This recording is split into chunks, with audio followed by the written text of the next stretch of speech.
It is a Saturday evening in late July. You set the chairs out after supper. You called the kids in from the barn. Your wife Hannah carried out the lemonade. The garden looks right. The light is golden. Everything is ready for one quiet hour outside. Then it starts. The first one finds your arm. Another finds your ankle. Your daughter slaps her neck and makes the face that says we are going back inside. In 10 minutes, the chairs are empty. The children are behind the screen door and you are standing alone in the yard swatting at something you cannot see. You have tried the spray. $12, lasts a week. You have tried the citronella candles. Nice smell. Useless. The plug-in zappers your brother-in-law swore by? A University of Notre Dame study found they kill more moths and beetles than mosquitoes. The pest control company in Millersburg will fog your property for $180 a visit on a monthly contract, 6 visits a season, over $1,000. And your honeybees will pay part of that price in ways that never appear on an invoice. My name is John Fisher. I am Amish and I farm in Holmes County, Ohio. I have kept bees for 22 years. My wife Hannah tends a kitchen garden and flower beds that the pollinators depend on, and there is not a single product on this property that harms a bee or a butterfly. I'm going to show you exactly what we do about mosquitoes, in the order we do it, and I am going to be plain with you about what works only a little, and what sounds good but does not hold up. Stay with me. I am going to show you how to clear the mosquitoes out of your own property this weekend for less than the cost of one professional spray treatment, and your bees will not lose a single worker doing it. Quick word before I go further. My family has used these methods for generations, and there are far more of them than fit in any one video. I put them all into a book at johnfisherbook.com, 93 methods total, and many households following them save up to $5,000 or $7,000 a year on their bills. Links in the description below. Now back to it. The governing idea behind everything I am going to show you is this. You cannot spray your way out of a mosquito problem. Not for long. The math does not work in your favor. A single female mosquito lays between 1 and 300 eggs at a time, in less water than fits in a bottle cap. Kill 100 mosquitoes tonight with a can of spray and there is standing water in your clogged north gutter. By next Saturday you have 100 fresh mosquitoes. The spray was theater. The gutter was the real problem. Kill the nursery, not the nurse. Find where the eggs are being laid. Eliminate those places, or poison them in a way that targets only mosquito larvae and nothing else. Do that systematically, and by August you will sit on your porch in the evening without being bitten. Not because you fought the mosquitoes, because you took away the place where they are born. Here is the biology so the methods make sense. The female mosquito, she is the one that bites, the males eat plant nectar, needs standing water to breed, not running water, not a stream or a river, still water, calm enough for her to land on and lay what they call an egg raft. She can do it in a container as small as a bottle cap. The eggs hatch within 2 days into larvae, the little wriggling threads you can sometimes see in a puddle if you look close. Those larvae live in the water for about a week, feeding on algae and bits of organic matter before they become pupae and then, in another day or two, the adult mosquito. From egg to biting adult, 7 to 10 days in warm Ohio summer weather. That is the window you have. Find the water, disrupt the cycle before that window closes, and you have broken the chain. Now let me walk you through exactly how we do it on this farm. The first step, and the one most people skip because it feels slow and unglamorous, is walking the property with real attention. Not a stroll, a search.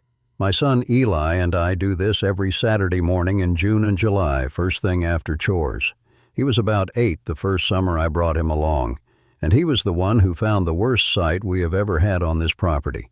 He was walking past the old machine shed and he stopped at the wheelbarrow we had not moved since the previous fall. It had maybe 2 inches of water in it, dark and a little green, and when he put his face close he could see them. Larvae, little wriggling threads, hundreds of them, curling up from the bottom and back down. He looked up at me and said, "Dad, there is a whole swarm in there already." He was right. That one forgotten wheelbarrow was producing hundreds of mosquitoes every week. We tipped it and emptied it in 30 seconds. We have kept it tipped over, rim to the ground, every summer since. Walk your property and make a list. The places folks miss most often. The saucer under a flower pot, even a small one with only an inch of water. Old tires. The low corner of the gutter where leaves pile up and hold rainwater even in dry weeks. A tarp with a dip in the middle. The lid of a trash can left upside down. Depressions in a gravel driveway. A child's bucket left in the yard. A rubber boot. A sandbox cover. The bird bath left for more than 3 days. The small tray under the rabbit hutch. An old 5-gallon bucket behind the barn you forgot about 2 summers ago. Every one of these is a mosquito hatchery if the water sits more than 4 days. For every piece of standing water you find, you have 3 choices. Tip it and pour it out. That is always the first and best answer. No water, no larvae, no mosquitoes. Second choice, if you need the container, empty and refill it at least every 4 days. A bird bath refreshed every 3 days is not a breeding site. A bird bath left alone for a week in July is. Third choice, for water you cannot remove, you treat it. This is where BTI comes in, and I want to explain it carefully because it is the most important thing I am going to tell you today. BTI stands for Bacillus thuringiensis, israelensis. That is a mouthful, and I will not say it again. At the hardware store, you will find it sold as mosquito bits or mosquito dunks. Both contain the same thing, a naturally occurring bacterium found in soil all over the world. When a mosquito larva swallows a particle of BTI, the alkaline chemistry of the larva's gut activates a protein that punches a hole in the gut lining. The larva stops feeding and dies within 24 hours. That same protein in the gut chemistry of a honeybee, a butterfly, a bird, a fish, a dog, a child, does nothing. Absolutely nothing. The chemistry that makes it lethal to a mosquito larva does not activate in any other creature's gut. Germany has been using BTI in large-scale public mosquito control since 1981, dropping it from airplanes over marshland. The state of Ohio uses it. The EPA rates it among the safest pesticide products in existence. I use it in my rain barrel, in the low-lying wet corner of my orchard, in the drainage ditch along the pasture fence. I have kept bees for 22 years on this property.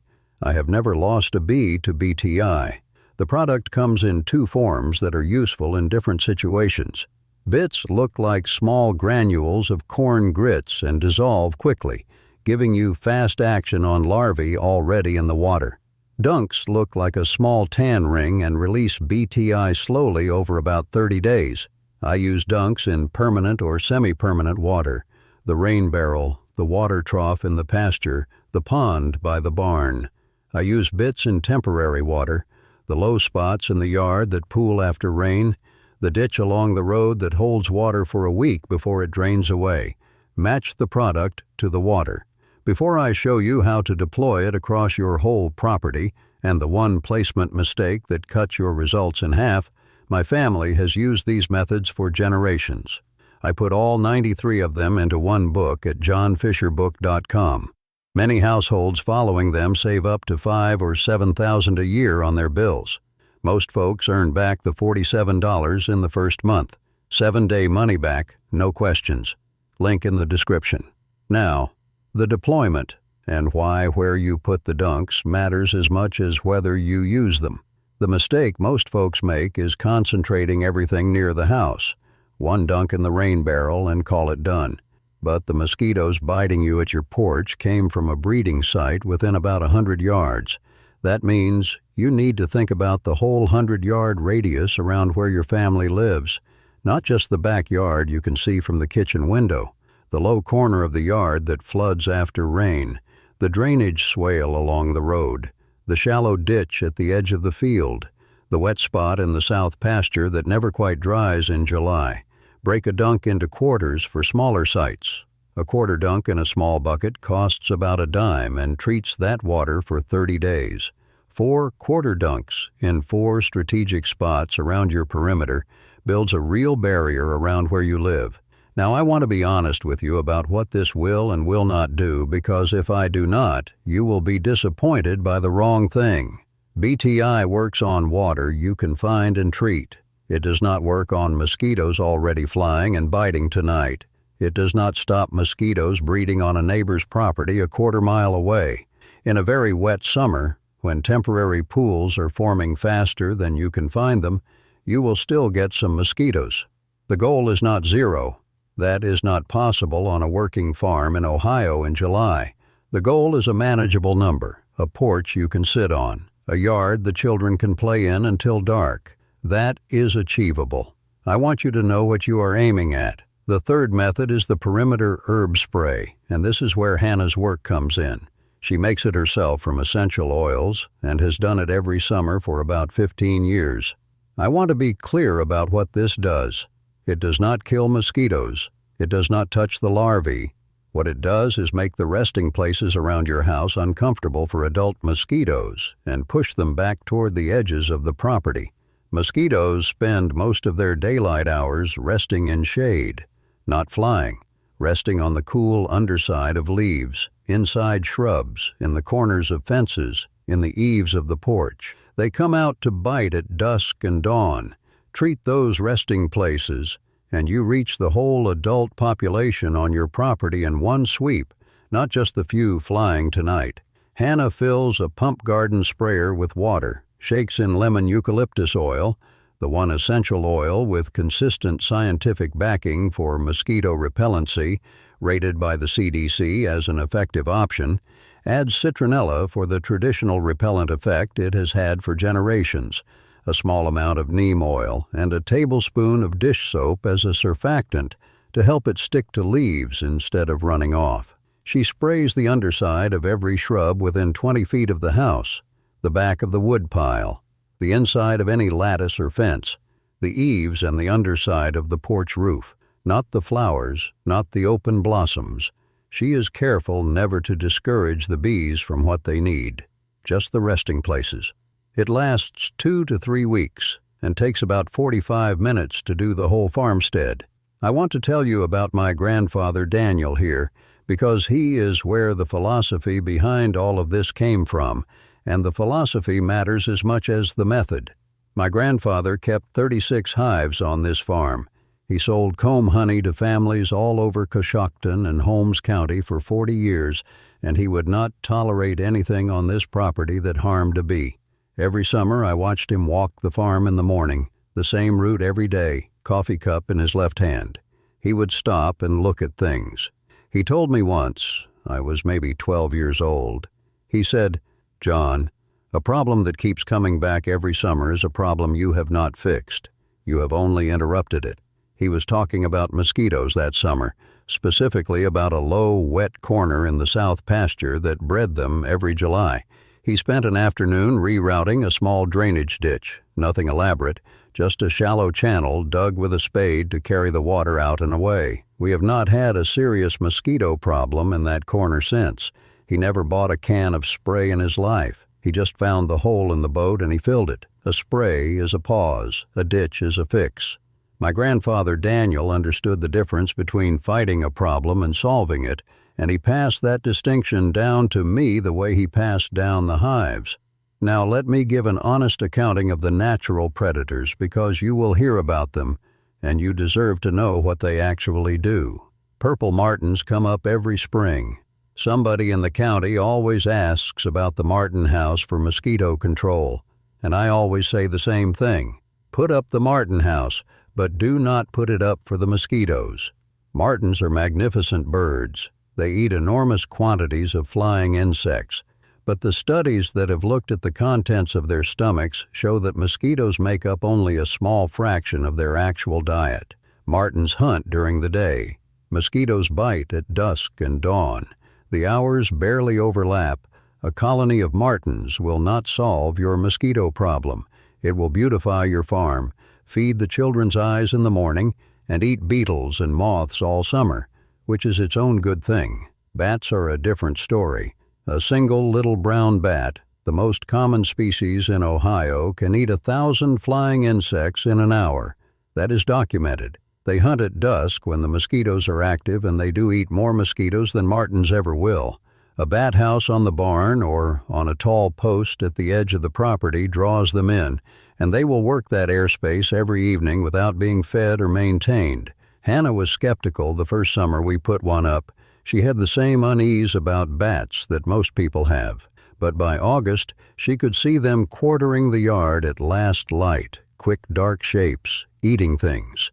She stopped being skeptical. They are not glamorous. They work. A bat house costs about $20 to buy or an afternoon to build, and the bats that move into it keep working for years.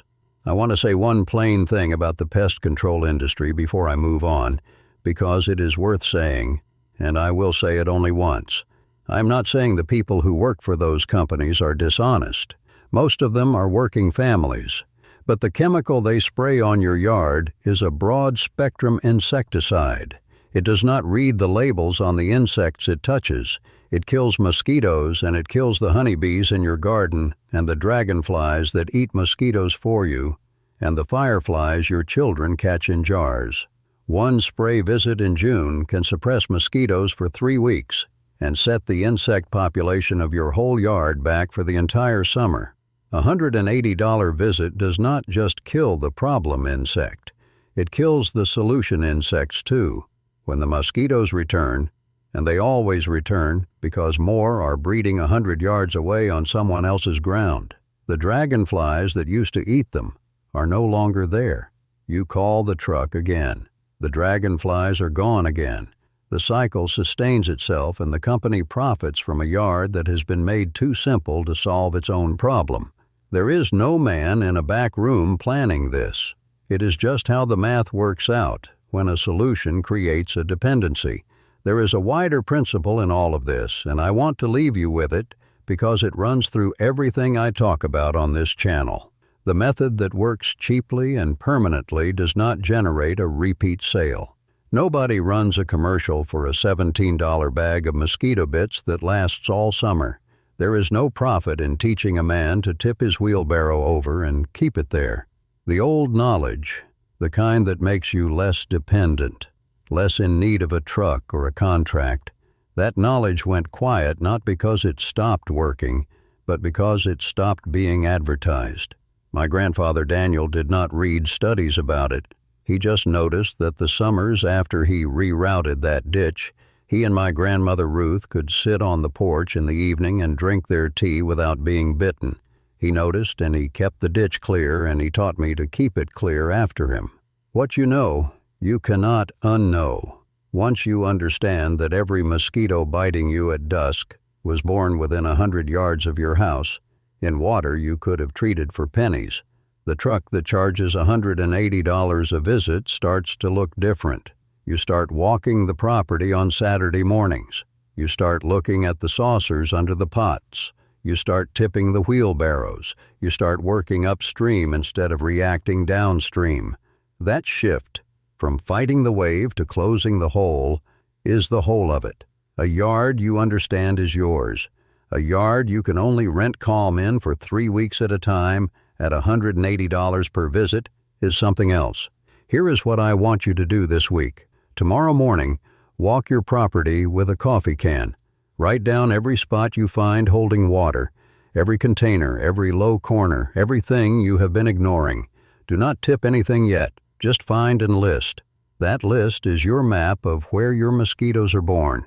Then go to any hardware store, Holmes County, Wayne County, wherever you are, and pick up a bag of mosquito bits and a pack of dunks. Together, about $17. Enough for the whole summer. Come home, tip every container that can be tipped, and put a dunk in everything that cannot. The rain barrel, the pond, the low spot in the pasture corner, the ditch along the fence. Break the dunks into quarters for smaller sites.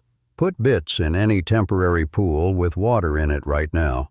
Then fill your pump sprayer with water and lemon eucalyptus oil and dish soap and spray the underside of every shrub and bush within 20 feet of your sitting area. Do all of that on one Saturday morning, and by the following Saturday evening, you will notice the difference. Tell me in the comments below what county or state you are in and what your worst mosquito spot looks like. The porch at dusk, the corner of the garden, the area near the rain barrel. And tell me if you keep bees, because this is one I am glad to say is safe for them. I read all of them. Next time I am going to show you what Hannah puts in the kitchen window in August to keep the flies out of the house. A trick her mother taught her using things from the pantry that you would never guess, and that has worked for generations before sticky paper was ever invented. It is the natural next step after today, because once the mosquitoes are handled outside, the flies are the ones coming in. Subscribe so you do not miss it. Until then, find the water, tip the bucket, keep your bees, and remember that the knowledge that makes you less dependent on a bill and less reliant on a company has always been there. It was just never mentioned by the people whose business depends on you not knowing it.